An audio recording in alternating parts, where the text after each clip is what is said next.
Pages here. Well, good morning, everybody. We are here at Citrus City Grille for Eggs and Issues. My name is Berkenda. I'm the Vice Chair of Events here at the Orange Chamber. We are here for the May installment, and I can't believe we're already at May. The summer is just quickly coming upon us. So for those of you who are here in person, this is for you. We're here so that you can ask our guests questions, have an open dialogue. If you feel like you have a question, just go ahead and wave at me, raise your hand, and we'll go ahead and ask your question. For those of you on Facebook, I do believe we have somebody who is on Facebook. We'll try to get to your questions as well. And with that, it is my pleasure to introduce this morning's guest speaker, Anna Pehoushek. And Anna, before I let you dive into some questions and answers, I want to go ahead and read your bio. This is always the fun time. Anna Pehoushek FAICP is the Assistant Community Development Director for the City of Orange, overseeing internal coordination of the Planning and Code Compliance Divisions of the Community Development Department.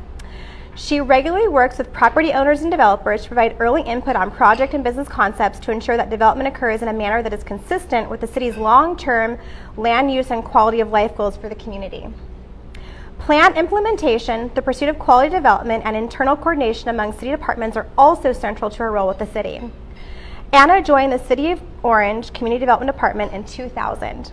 Prior to becoming the Assistant Community Development Director in 2015, she served as Principal Planner for the city, managing its comprehensive and advanced planning program for over 10 years. She has been responsible for a wide array of long-range planning projects in the city and was instrumental in garnering the Old Town Plaza's recognition as a great place in America by the American Planning Association. Such a fun event, by the way. Her key projects include the city's award-winning 2010 General Plan and 2012 Santa Fe Depot Specific Plan updates. She also provided support to the award-winning 2017 update to the Old Town Design Standards and recent historic Cypress Barrio virtual walking tour. Over her 30-year career, Anna has worked in the public and private sectors in Southern and Northern California. Anna holds a bachelor's degree in urban studies from Occidental College and a master's degree in urban and regional planning with an emphasis in historic preservation from Cornell University. She was recently inducted into the College of Fellows of the American Institute of Certified Planners. Well, Anna, that was a mouthful. You are very accomplished. We are so happy to have you. Thank you so much for joining us today. How are you today? Oh, I'm great. Thank you for inviting me to be here today and join you. And I'll add a little extra info. I didn't mention to Berkenda.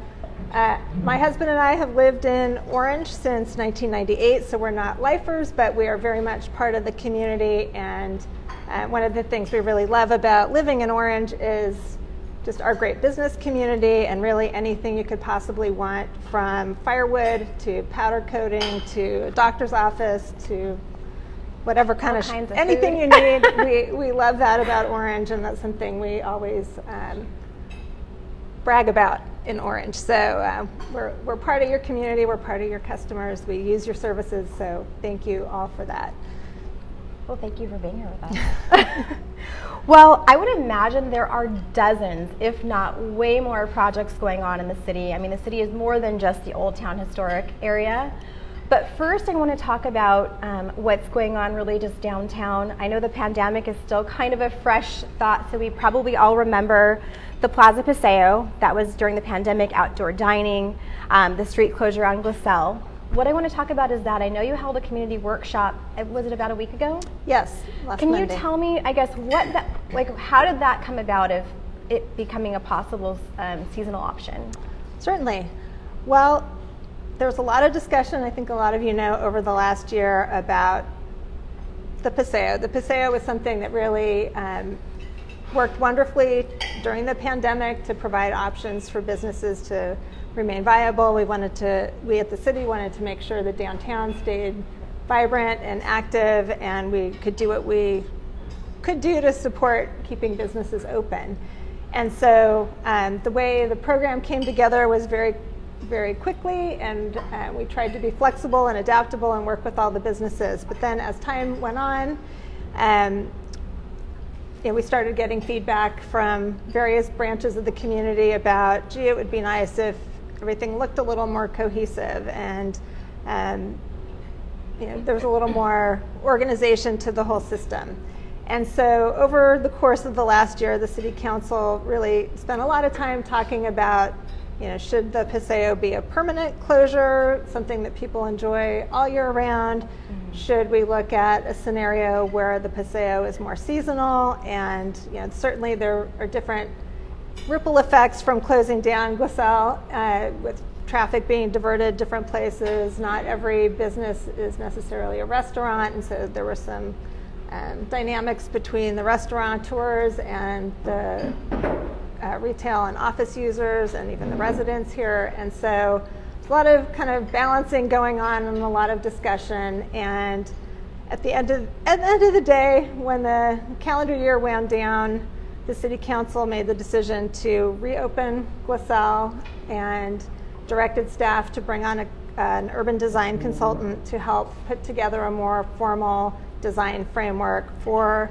a seasonal Paseo specifically. So kind of the debate about, is the Paseo a good thing or a bad thing, or should it happen or should it not happen, that was put to the side, and before a decision could be made by the council, they wanted to really pull together an organized program to look at what would the furniture palette consist of, what would happen in the spaces in between outdoor dining.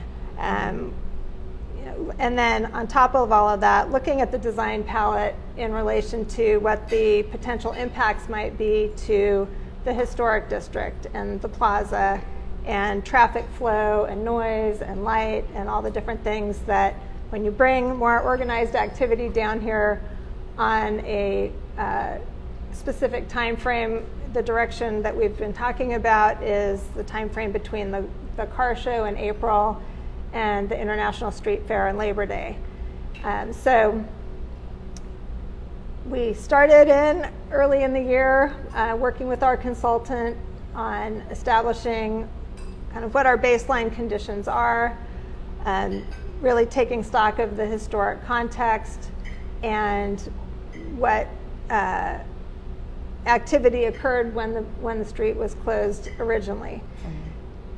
During April, mostly in April, we conducted stakeholder meetings with the restaurateurs, the office and service providers, Old Town Preservation Association, and residents, and started working on, in terms of the design approach, we know we need to close the streets. We're focusing specifically on the 100 blocks of North and South Glisel. Okay. So there's a need for some kind of bollards to close the street rather than K-rail that we got used to with the concrete. And there was a need to look at really, what style of furniture would be appropriate, what style of umbrellas would be appropriate. This is all the kind of really drilling down. If we want to be coordinated, but maybe not, look organized, but not overly controlled, how could we pull something together? So in these stakeholder meetings, we were trying to get feedback on, do we want to go with a more traditional, historic approach in the aesthetic, something that's maybe somewhere in the middle of traditional or contemporary, or really be fun and creative and go crazy and be contemporary. And over the course of the stakeholder meetings, there seemed to be consensus that we should stay on a more traditional path. And so the community meeting that occurred last week, we had about 75 people in attendance, which was great. Mm-hmm. And at that workshop, we set it up, different stations looking at different components of the Paseo amenities. And so there's, again, the street furniture, possible landscaping to make the asphalt a little more comfortable in those hot months. If there are little pockets of space in between business activity, would the city bring in some kind of passive seating areas? Might there be an opportunity for some kind of community programming? So maybe the future farmers at Orange High School come down and have a day where they have their farm animals down here, or we have a pop-up farmers market, or we have kids from Pacific Conservatory do a little performance. So we kind of circulated those ideas out at the workshop, and where we are at this point is now we we're meeting this afternoon with our consultant to really review all the feedback that we got from that workshop. And we'll start from now really drilling down what the furniture palette might be, what the costs might be. I know that's of great interest to many of you here probably. You know, what would it cost? How would it be implemented? And what, you know, really pulling together the details of the look of it all, the programming of it, the how the city would manage it. And then along with that, we'll be getting going to a greater extent with the environmental review component of that. So again, looking at impacts to historic resources, traffic, noise, light and glare, even some air quality issues with the traffic diversion. So we're working through it all. We're hopeful that in the fall we'll have something to bring forward to the council and to the community, and we'll know more about what the decision-making process will be from there.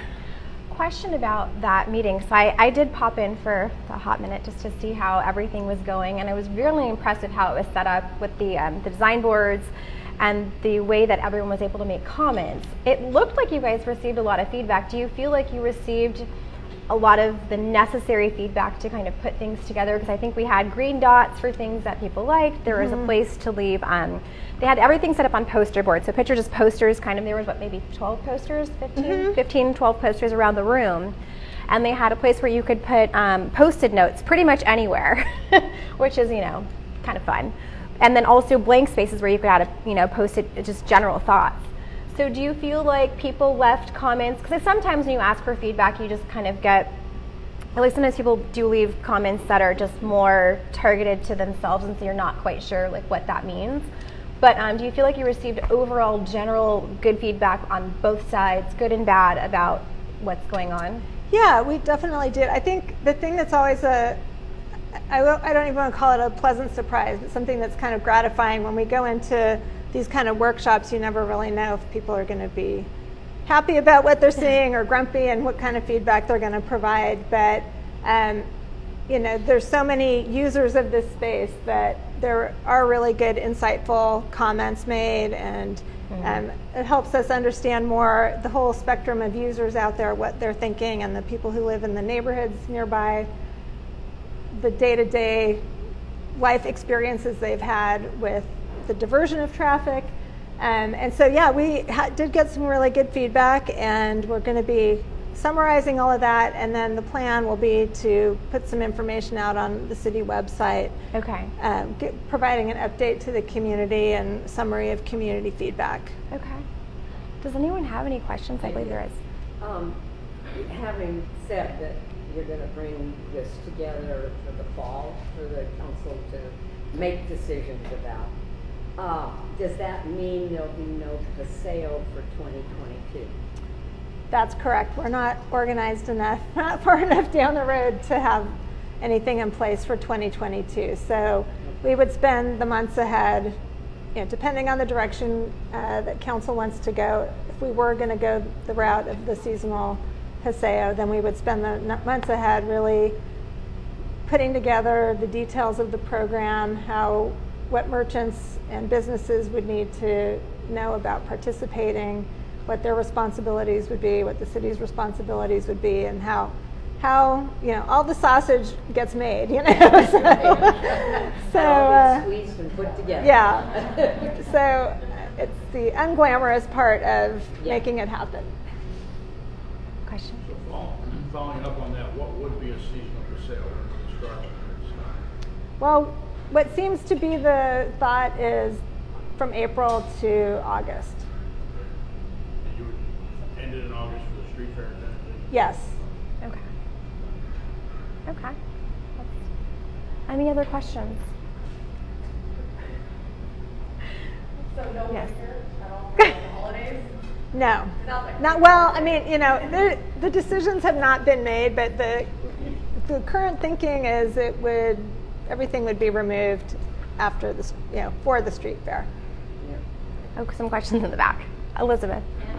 Anna, May Parade's, the first weekend of May, and we plan on going down to the south. So is that something they can move for that weekend, or is it going to be like we need to find a different route for great?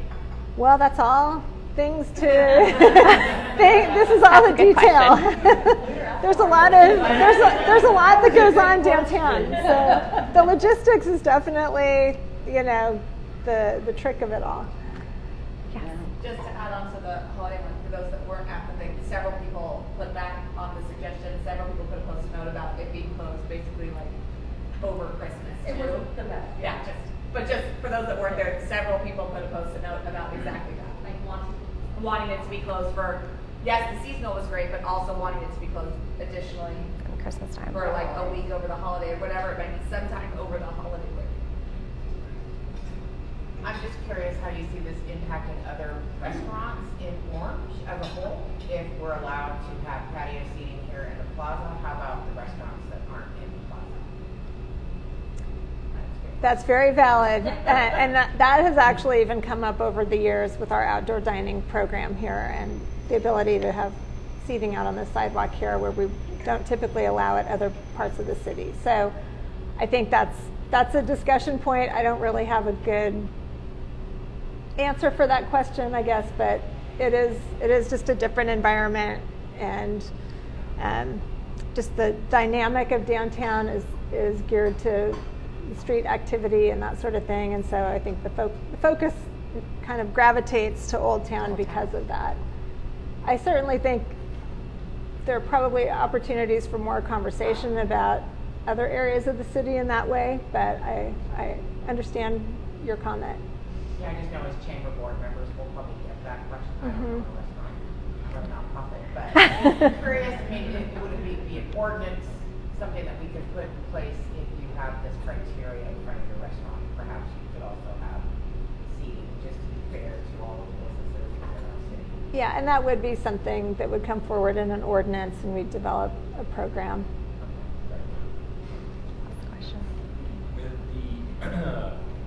With the removal, so let's say it goes into place, there's obviously parking is an issue here in Old Town as it is, and I know that the fire station is moving to the Water Street lot. Is the plan, I kind of know the answer, but I'll let you answer. Maybe provide some more detail that we don't know.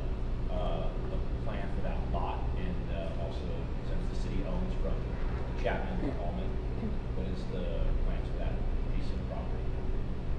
Well, I'll kind of, before getting to that piece of it, I'll just share with everyone, our Public Works Department has been working for several months on a downtown parking study, and part of that is looking at parking utilization and really where are our hot spots for maximum parking demand. There are a lot of spaces in Old Town, but of course everyone all wants to park at the same place to be convenient to, everyone wants to park in the plaza, right? Always. There are only so many spaces. So part of that study is looking at downtown-wide parking utilization, looking at options for parking management, if it's maybe bringing some methods of parking technology to the city where there are space counters embedded in the asphalt, or so it can be linked up to an app so that people can, coming into the area, know where to even begin looking for parking before they get right here. There's a whole spectrum of methods being looked at right now, and I think our consultant is getting close to wrapping that up. There's also a study going on the fire station site, and kind of what the possibility is. The downtown parking study is going to partly help inform the future of the fire department site. So it's true we have a lot of city control of that whole block of South Grand, and there are opportunities for parking. I think that's definitely on the table. Could that all just become a surface parking lot? And then the city's also studying other options for that site as well. But more information to come in the weeks and months ahead on that. And I know it's still pretty early from everyone, all the different cities, like not normally having closures. Like I feel like a lot of cities in Orange County did that, closed down their main streets. Do you know anyone who maybe before the pandemic successfully did that, where they have maybe a seasonal space that they've transformed similar to this? Or I don't know if there's a seasonal, but if anyone's done that well, I'd be curious. I before the pandemic. I think people, we'd all go places and enjoy and just think those locations and not even really think about it. Right. So honestly, I don't know who was doing it particularly before, but certainly a number of Orange County cities since then have left their paseos in place and have very kind of organized programs, Laguna Beach and other places like that. So unfortunately, we didn't really mind too much what was going on before the pandemic. Correct. And a lot of cities in Los Angeles County, I mean, unfortunately, the consultant that's working with us on our paseo study, they have a lot of experience working in historic communities in LA County. So they're working in San Marino and South Pasadena and places like that where you've got kind of a smaller scale, more historic commercial environment. That's amazing. And so we're fortunate to have a team that has a good reference point for other communities. Okay, perfect. Well, one more question. Does it appear that a majority of the business owners in Old Town want paseos received? Well, I'm just going to be candid. We did not have a lot of turnout at our stakeholder meeting, both either for the restaurateurs or the retail and service uses.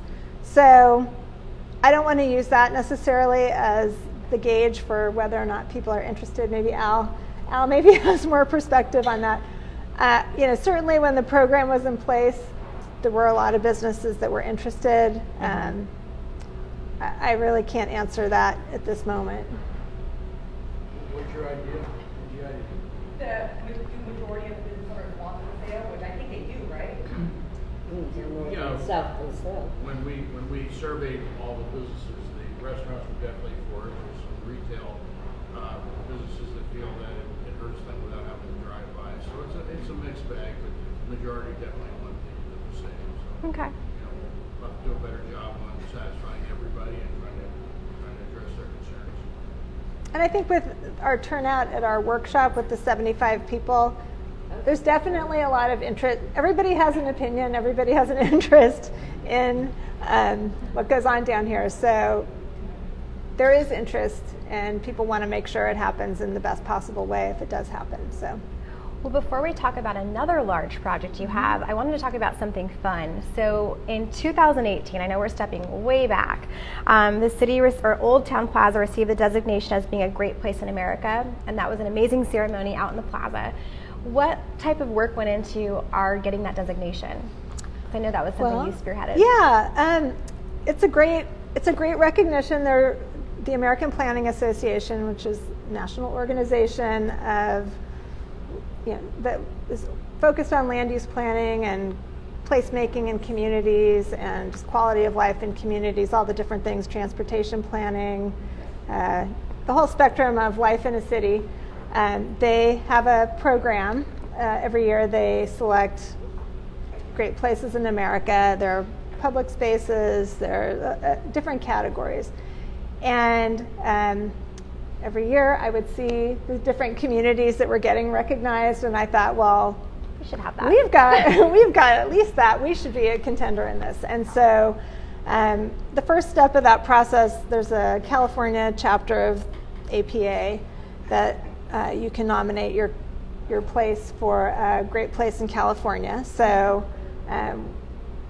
I did that, and we were successful, and I thought, okay, I have the confidence, we can compete at the national level. And so basically the criteria have to do with, what role does this place serve in your community and the life of the community, and what is distinctive about it, how does business take place here, what does it do to contribute to the sense of place for the community. And so this is such a natural fit for all of those criteria. And so we were successful. We got selected, and we were showcased in all the different national planning materials, which I know most people, those of us in the planning community see it. And I'm hopeful that we've taken every opportunity we can at the city to let developers who are coming in, businesses coming in, know that we do have that recognition. I know we at the time, we gave out decals to the businesses down here to put in their windows, and I still see some around. So we're proud of it. I think it's still a great place to celebrate. We've got a nice little plaque in the plaza, and our office, actually, it's been a fun little program. We started before the pandemic. We're going to try to resurrect it with the Youth Centers of Orange, where we have a couple little workshops with the kids, talking to them about what makes their community great, and you know, kind of the interesting things about Orange and why things are organized the way they are, and talking to them a little bit about transportation and how you use the train, how you use the bus, how traffic signals know to start changing color.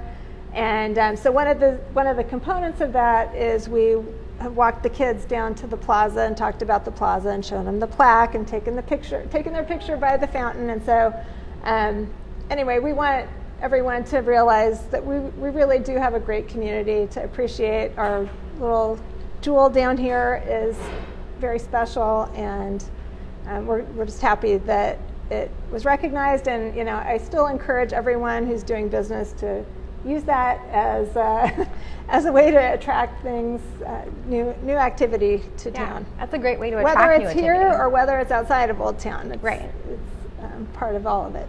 Yeah, it's amazing for us as a chamber, and our office is down here, so it's a nice thing for us to mention as people are calling us for visitors information. So it's a great point to add. So thank you for doing that and getting that through. Well, let's move on to the other big plan. I'm going to head over to North Tustin Street specific plan. There is an extensive amount of research and surveys and videos. Has everyone watched all of the videos and all of the information in the surveys and read them on North Tustin Street? Anyone read them? Just me. Okay. It's great. It's all great. You should. So let's talk about, I guess, you want to briefly tell us like what that plan is, and then we'll talk about current status. Sure. So I think, you know, as much as we all cherish this community, depending on where you go around town, there's certain areas that need a little more TLC than others. And so the North Tustin corridor, the area that we're looking at in particular, is roughly from Catella north to Lincoln. And the commercial properties that are oriented to the corridor, and then going east toward the freeway, there are a lot of residential communities back behind the businesses that we kind of tend to forget are there.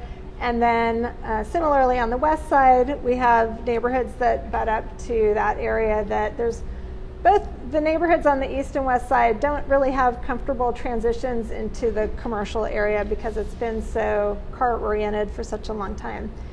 And so in the 1980s, actually, there was a redevelopment area put in place on Tustin. There was special zoning that was put in place, commercial zoning put in place to try to facilitate certain kind of activity, and some design standards to try to set a certain quality aesthetic in that corridor. And here we are now, decades later, and some of it was successful, some of it succeeded, and then has kind of already cycled out to the next thing. And so we have had the opportunity through some grant funding from the state to prepare just a refreshed vision for North Tustin. And we would like it to be the same kind of destination for the north part of town as Old Town is for this part of town.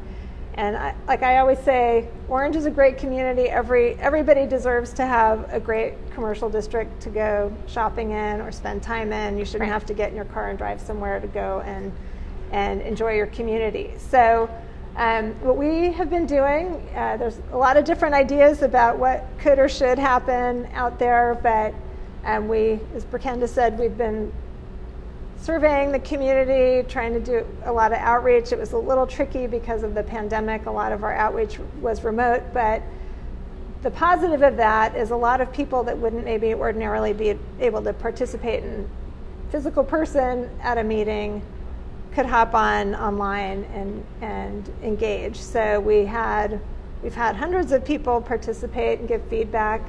And we're at the point where we're developing our specific plan. We have a preferred land use concept that looks at really, fundamentally our goal is to preserve the commercial viability of that corridor and maintain its focus as a retail shopping district. The reality is, with the way the economy has changed, with people's personal shopping preferences, there's just not as much demand for building space for the kinds of goods and services everybody needs. So that leaves the question of, okay, well, what do the property owners do with their buildings? What a property like the mall, where you've got a lot of parking lot space, are there ways to think creatively about those areas? The traffic flow on Tustin, it definitely serves Tustin serves a purpose to get a lot of cars up and down that corridor, but it also can seem a little chaotic, and maybe it's not so conducive to the kind of business environment we're trying to cultivate. And so it's a very, very complex area. Everybody has a very strong opinion about it, so we're focusing on, supporting and improving the commercial environment. There will be some opportunities, very strategic, very targeted opportunities for integrating more housing into the area. And I think, one of the dynamics of this is trying to improve the quality of the living environment for the people who are already living there, right, and trying to integrate more green space into the area, looking at the corridor, the roadway corridor itself, and we haven't reached any conclusions, but we're looking at, are there stretches of the street where there's not a lot of driveway access that might be good candidates for medians, just to soften the look of the street. The power lines are a real challenge in terms of what we can do on either side of the sidewalk. So we're trying to be creative. We're trying to be very practical. We want a plan to come forward that the community understands and feels is the right thing for the community. We're not trying to take advantage of what's hot in land use planning and real estate right now. It's a long-term vision, and we realize properties will go through change incrementally, so there are aspects of the plan. We're loosely referring to it as a kind of a mixed-use land use concept, but because of the length of the corridor, we've kind of divided it into segments where you've got your car dealerships, the Tuscatella Center. Those are all very solid, strong performing properties. We don't want to just change things for the sake of changing things. If it's performing well, let's do what we can to make sure it continues to perform well. And if there are opportunities to make it look more attractive, then that's what we're going to focus on in those areas. For some of the smaller commercial shopping centers where we've got businesses that are popular in the community, we want to, there are shallower properties, there's smaller properties, there's a lot of property owners, and we want to recognize the fact that maybe change in those places is more fine-tuned, and maybe there are opportunities to just give those properties a facelift or add some maybe outdoor dining areas or something to just refresh and kind of rebrand what those properties are all about.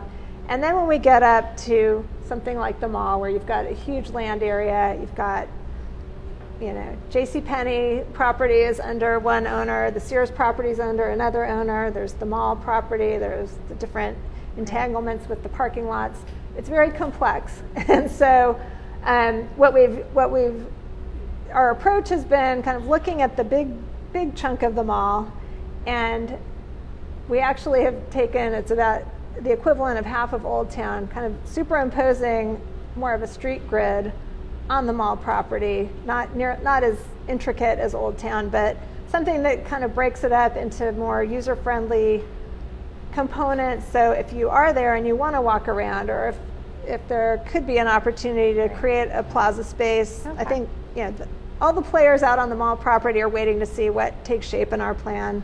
They all have plans for their properties. So we're hopeful that what happens in the end is that gets retrofitted to be a more user-friendly kind of environment where I think now a lot of people go there and shop and leave. We want people to go there and have a reason to stay. And if you live in the adjacent neighborhoods, it's easy to walk into where you want to go. You might want to walk your dog through the mall, right? Things like that. So again, I always say land use planning is a marathon. Nothing is going to happen quickly, and I think the beauty of Orange is everything does happen incrementally, and it takes on its own organic evolution of what the community is all about, and I think we expect that to be the case on Tustin once the plan comes to fruition. But the timing on that whole project, we are shooting to have a draft of the plan, and we're right now working on just the content of the plan and the beginnings of the environmental impact report. So there's actually a notice of preparation going out for the environmental impact report the beginning of June. I think there are about 8,000 pieces of mail that are going to go out to property owners and tenants in the area, and within a 300-foot radius of the area. There'll be information on the city website. So that's an opportunity if you think there's something that needs to be studied in the environmental impact report. I mean, we think we know, but then there are things that are of interest to the community that we might not be hitting on at that fine grain.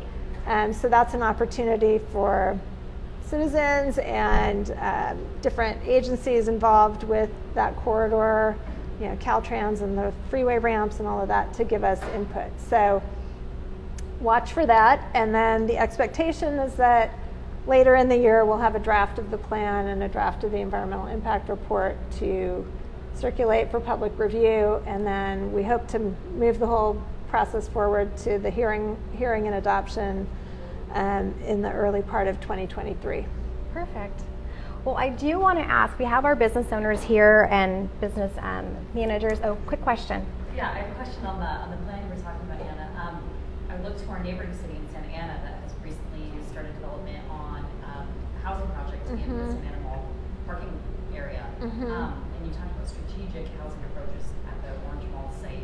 Was that any kind of consideration? I don't know if that's one of those trends you mentioned. Yeah, well, I think we're seeing across America, malls are really constricting, and you know, you go inside Main Place or inside our own Village at Orange, and it's not the vibrant kind of environment that it used to be. And so the mall owners are really looking at how to reinvent their property. There's a, you know, in Southern California, there's always demand for housing, and so you know, while there's demand for housing in Orange, we are not looking at our particular segment on Tustin as the destination for housing. There's sensitivity among the neighborhoods about not bringing in too much dense housing into that area. And so, you know, you see Main Place Mall or Laguna Hills Mall is doing the same thing. There are malls, very common to see that happening.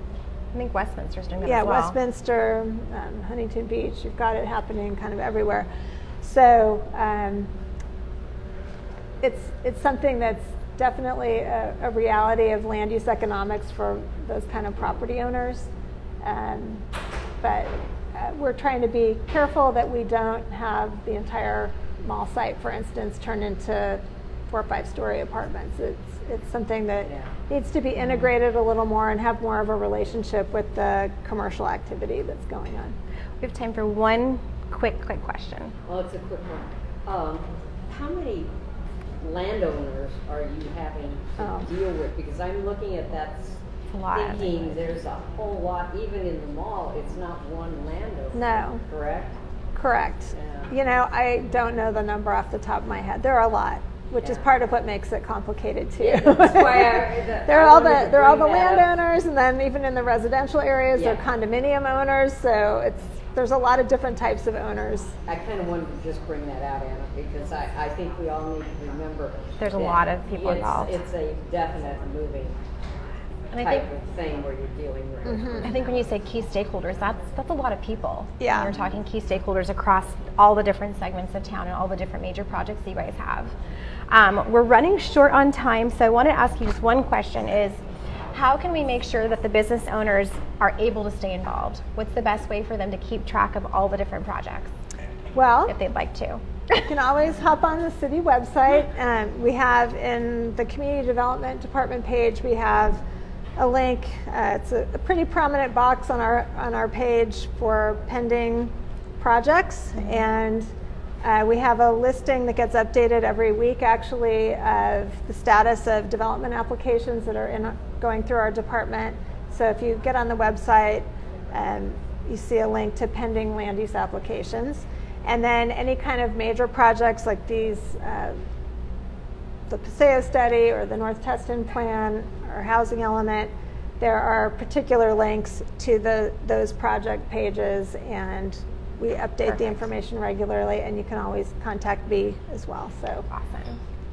Thank you so much for joining us. I know that you have, with all that said, you have a very busy schedule, so we are so happy you were able to join us today. Oh, it's been my pleasure. Before I let you all go, I do want to go through a couple of announcements because we always have so much going on here at the Chamber. So we have B&G, and that's going to be the first and third Wednesdays. There is going to be a little bit of a switch.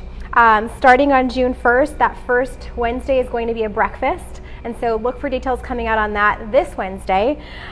We also have quite a few ribbon cuttings. So we have Fireplace and Patio Trends and Plaza City Spa and Wellness. Welcome to the city, and look for that information on our website. We have a mixer tomorrow night. That's going to be at Chapman University. Is it Atala Piazza? I get that correct? That's going to be at 5:30 p.m. Well, here at Citrus City, we have enjoyed our time. It's been about 3 months that we've been here, and the breakfast has been delicious. I don't see any staff here right now. I thank them personally, but we will be moving over to Haven Craft Kitchen and Bar starting in June. On June 28th, Eggs and Issues will be hosting Jeff Bott, who is sitting within my eye shot here. So we're looking forward to having Jeff. Also, make sure to follow our social media. There's a lot going on our Instagram and on our Facebook, so everything you want to know is there, also on our website, orangechamber.com. With that, thank you so much. As always, thank you so very much to our Chairman Circle sponsors, our board members, and the staff. We could not do this without you. And with that, you guys have a great day. Thank you. Thank you.